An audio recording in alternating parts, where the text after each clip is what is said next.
Cheers.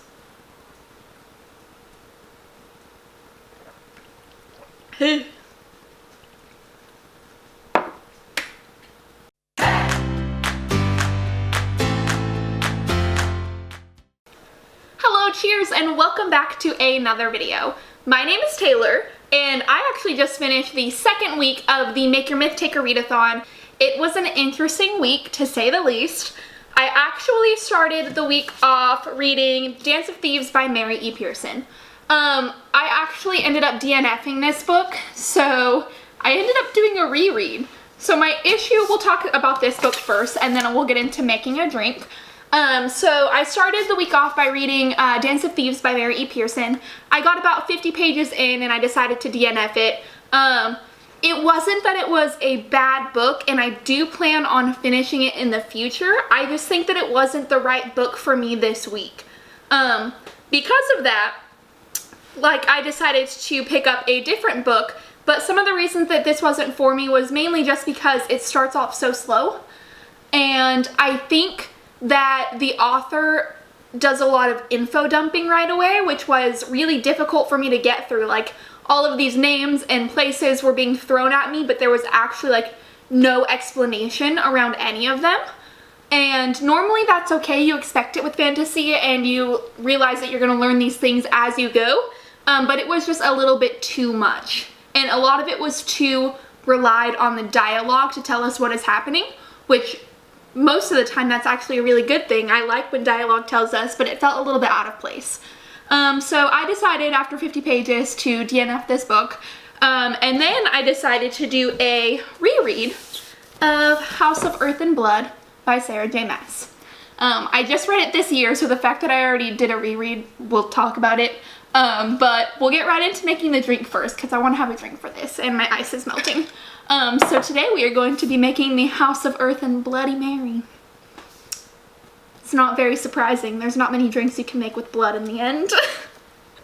So what you're going to need is you're going to need a glass of ice. Mine is mainly melted. It took a while to set up this video, and I also didn't like my first outfit, so. And also a shaker.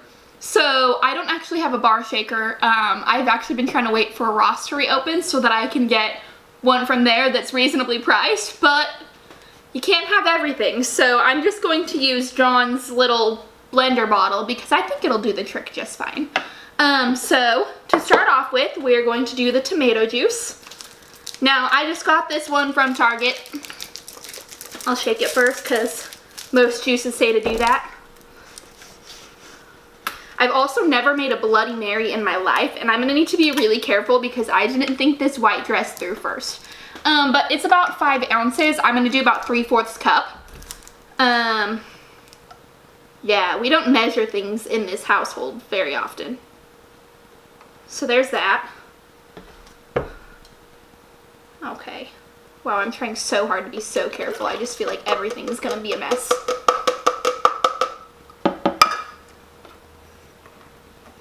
Clean up as you go. Okay, and then it is a double shot of vodka. Now I already took 1 shot, so this should be fun. I'm not the biggest fan of vodka. I definitely prefer tequila. So we have the double shot. You can see my lipstick on it. That'll go right in. Okay. And then we are going to do a little spritz of lemon juice. This calls for about about a lemon wedge or half a lemon, depending on how much you want. My lemon actually was bad, so I'm just gonna, squeeze in what I want, which I really like lemons, so I'm gonna use a lot of it. Okay. And then it also calls for horseradish. I hate horseradish, so it calls for about 5 squeezes of it. Oh my god, I'm gonna do 1. Oh. Ew. And then you're gonna do a few drops of hot sauce depending on how you want it. You can do Cholula, Tabasco, Sriracha, I think most commonly I've seen it done with Tabasco, but I like Cholula better, so I bought that one. Oh, that came out way faster than I thought it was going to, so this is probably going to be real strong. I'm going to have to add more tomato juice. I'm actually going to do that, yeah. I'm going to add just a teeny bit more tomato juice so that it balances out.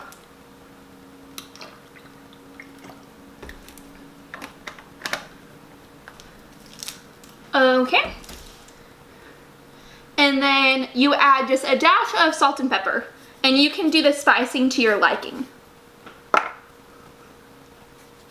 Boom. I'm not a big salty drinker. I usually like my alcoholic drinks to be really sweet. I've never had a Bloody Mary in my life.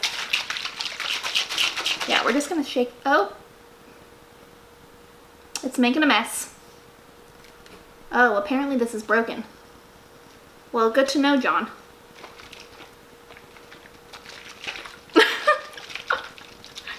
This is so embarrassing. I'm so sorry you guys had to see me like this. But I think that will do the trick. And then you're gonna pour it right in. Ew, okay. I'm gonna need to stir it too because I can definitely see like little things of horseradish going around here, so I'm gonna fix that. And then you can garnish it with celery, pickles. I've seen people do lemons. I was gonna do a lemon, but I didn't have any. Ooh, I'm just gonna stir it with the celery. That's a good idea. Definitely recommend doing the shaker. This is not the most ideal situation. And don't worry, I'm gonna clean up my mess. And then 2 pickles. I think my pickles are gonna get lost in there.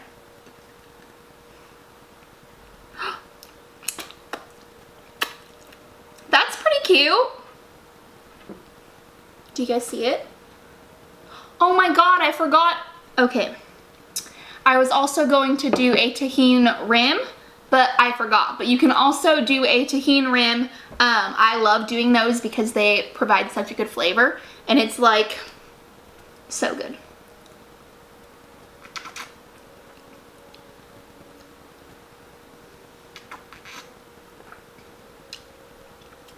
I actually dig that. Wow. This is pretty good. I really didn't think I was gonna like this drink. I really like it. It's a win. And I'm gonna clean up just a little bit so that you guys don't have to sit through the rest of this video with a mess. So, yeah. Okay, there we go. I got most of my mess figured out. We'll put that over there. We'll kind of arrange this so that it's not a huge mess.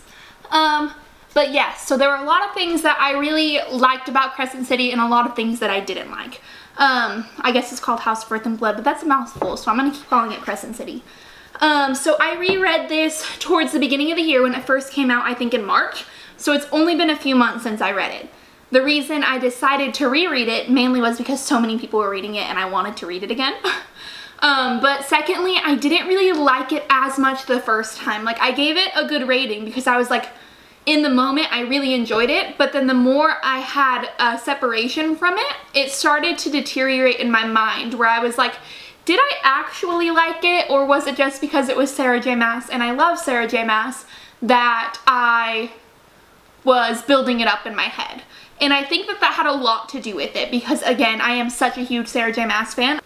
So like Cassandra Clare, I've read all of Sarah J. Maas's books, and this was the newest one that I have read. So I was like really excited for it. I really hyped it up in my head, and I think that that was kind of my issue with it. So some things I really liked. I really liked the characterization. I felt like I really got to know almost like every character. My favorite character in the whole book is probably Rune. He just really is a caring character, and he's kind of like demonized in some points by the things that he says. But I can see that he really does love his sister and really does care about people around him and cares about like being a good leader. And I think that that's so important, and I feel like there was a lot of things that he was judged for and like demonized for. And I really like to see his little type of redemption arc. So Rune is probably my favorite character. I really like the mystery aspects of this. Like, this book had so much mystery because they're trying to uncover a murderer throughout this whole entire book. But then there's all of these different types of paths that they're going on that's leading them to different paths, and they're so overwhelmed with different areas in which this could have gone, but they all connect together. So it's like there's so much happening and none of it is linear, and I really liked that because it kept me on my toes. It kept me wondering what was going to happen next. I did guess some things. I expected some characters to be bigger, and I expected some characters to not have anything to do with it. And then, you know, like, things were switched up. Wow, I guess I should drink this more, huh? So those are the things that I really did like. Some of the things that I didn't like was, it's an adult book, so I get that, but there was a lot of unnecessary language, I feel like.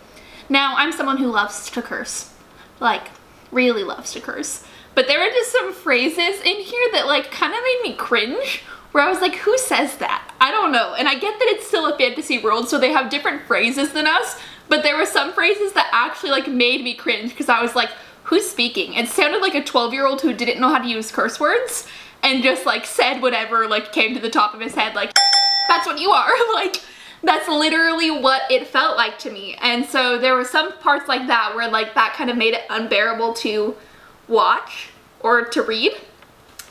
And then there was also so much, because it is like an urban fantasy, there is a lot of like technology, and like they have email and they have phones and everything. And when I first read that, it really threw me off because I expected like Sarah J. Maas, high fantasy, swords, assassins, you know, the norm. And so I think that the technology really threw me off at first. Like, I think I read, the first time I read it, I read like the first 30 pages, and then I was like, what is happening? And so I literally, the first time I read it, I had to start over after about 30 pages to kind of orient myself with the world again, because I had just jumped in expecting one thing, and then I had to kind of go back and reset my expectations. So I'd say be wary of that. Overall, I would probably give it a 3.5 or 3.75 stars. Because again, I did enjoy it. I enjoyed the romance. I enjoyed the mystery of it. I enjoyed the overall story in general. Just some of the things I felt a little bit let down. And I think that's okay. I think that there is room to build off this. And I would definitely read the next book in the series. I mean, like, first books in series never really hit it for me anyway. Like, normally, if it's like an enjoyable first book, I will continue to read, and by the second book, if it's not picking up for me, then I'll like let it go. But I feel like most of Sarah J. Maas's books kind of start like that because it's building on something so much bigger. You know, I kind of went against the rules, but they said that they're basically throwing them out anyway. I do plan to finish Dance of Thieves, as I said, just not right now. I'm trying to read only things that are making me happy and feel good. The world is too sad right now to force myself to read something that I'm not interested in, and it's I'm not trying to put myself in a reading slump. So I think that's kind of where I'm at. With that being said, thank you guys so much for watching. If you decide to make this drink, please let me know. If you've already made a Bloody Mary and you have a suggestion for how it could be better, I'll probably make one again because it doesn't feel perfected. Like, I feel like it needs to be messed with. So you have suggestions to make this better, please let me know. Preferably a way that I don't have to put horseradish in it, because that just makes me feel like so uncomfortable and I'm not into it. But yes, thank you guys so much for watching. Please like this video and subscribe to our YouTube channel. We are almost at 100 and I'm so excited. I did not believe that we would be growing as fast as we are, so thank you guys so much from the bottom of my heart for subscribing to this YouTube channel and for following what we are doing here. So, thank you so much. I love you guys, and cheers!